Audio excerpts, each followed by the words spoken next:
Wow! Sabi ka, oy. Patay kang bata ka. Umanda ka sa akin. Okay, get ready with me. I have a shoot for Think Talk Teen a bit. This is what my face looks like without makeup. Kakagaling sa banyo. Without anything. So as you can see, I have this, like, of course, bago ang lahat, syempre, ang kapangyarihan nasa bank. So, kailangan natin siyang i-shebangs. Medyo malapad lang po talaga ang noo natin, pero wala po tayong magagawa dyan. Yan ang bigay ni Papa Jesus. So, we start with a lot of different skincare. So, first, we have this. Toner. So, ganyan po ako maglagay ng skincare. Rekta po yan. From the bottle to the face. Ano ba to? Serum. Moisturizer. Yan. More prep sa lips. Right.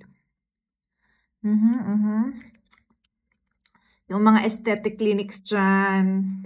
Pagkaya naman, gusto nyo mag-sponsor, let me know. QC area.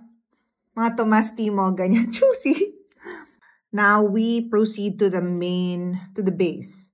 Hindi ko alam anong brand niya actually. But yan. Mag-primer tayo.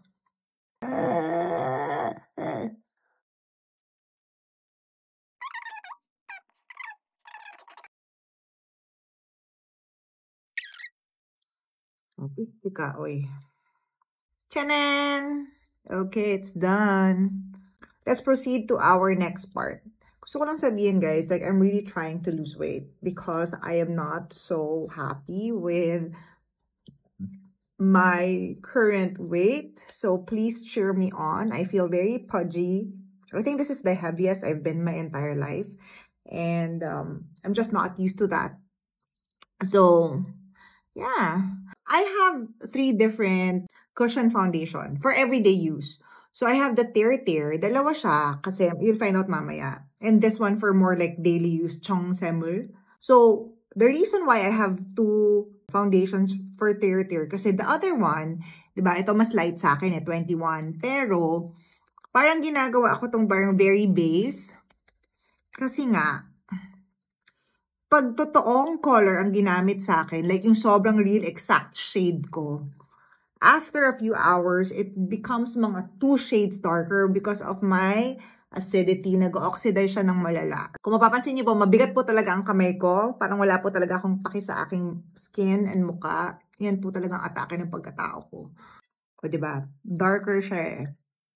I mean, I can't be the only person in the world right now who has a lot of insecurities, no? I'm sure like lahat kayo na nanonood, marami kayong insecurities sa sarili nyo. And the older I got, the more that I've come to love myself. Na parang feeling ko, ang ganda ko. Pero at the same time, hindi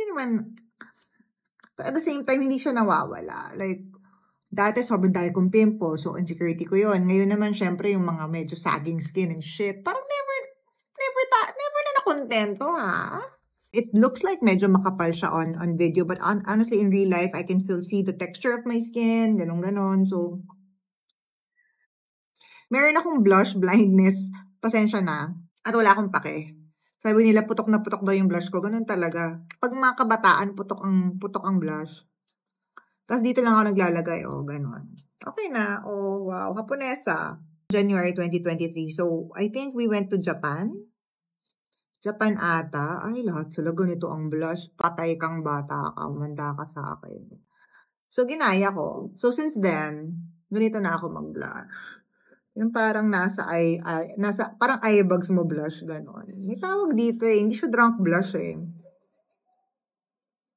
Gano'n, wow. Ganda. Ganda talaga. Ganda. I just got it recently. Regalo to ni Melay. It's a natural finish loose powder. Ganyan. Ang sabi, MAC Studio Fix.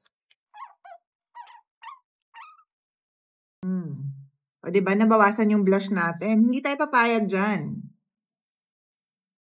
Bawal hindi putok. Napansin nyo rin ba, hindi ako nagko-concealer ng aking eye bags. Pinaghirapan natin yan eh. Bakit natin ikakahiya? Kasi gusto ko yung mga eyebrow pencil ko, meron ng mga pabrush sa kabilang side. But next time nga, I'm gonna buy parang darker kasi ito brown eh. Normally, pwede na to. Pero dahil dumadami ang viewers ng Think Talk Tea, naisip ko, effortan natin ng very light. Lagyan natin ng pa-eyeline. Wow! Alam mo guys, gusto ko lang naman talagang gumanda as with other women. Ano mo yun? Parang pwede ba? Alam mo yung mga Chinese actresses, yung parang, anime yan? Parang Karina, gano'n. Manika. Pero, anyway, we can't have it all. Hindi naman pwedeng gano'n ang itsura natin lahat, di ba? So, we make do with what we have, which is this. Ito na yung mga parang pag-glitter ni Mayor. Pretty yan. Mock up. Alam mo yung parang makeup na makeup pag naka-contour. Kaya as much as possible, I don't wear contour. Nagbago ba? May nangyari ba? Gusto ko nang patanggal tong mga line-line na to eh. Pero ayoko kasi mag-botox. Tsaka mag-fillers. So ano bang gagawin natin dyan? Facial yoga na lang ba ang way to go? Sobrang pinakaayaw ko sa mga lipstick or lip color. Yung parang walang pinaglalaban. Yung parang ano yan? Nag-lip color ka pa. Ba't hindi mo sinagad? Alam mo yung parang a touch of peach. Gusto natin ganito. Ganun. Parang kulay ako. I'm a color.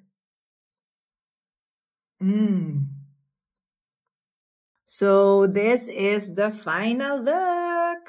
What do you guys think? Best na to.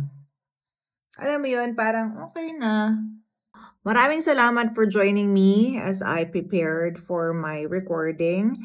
Sa mga nanood, hindi ko alam kung ito pinanood, pero salamat na rin. And sa mga hindi nanood, better luck next time.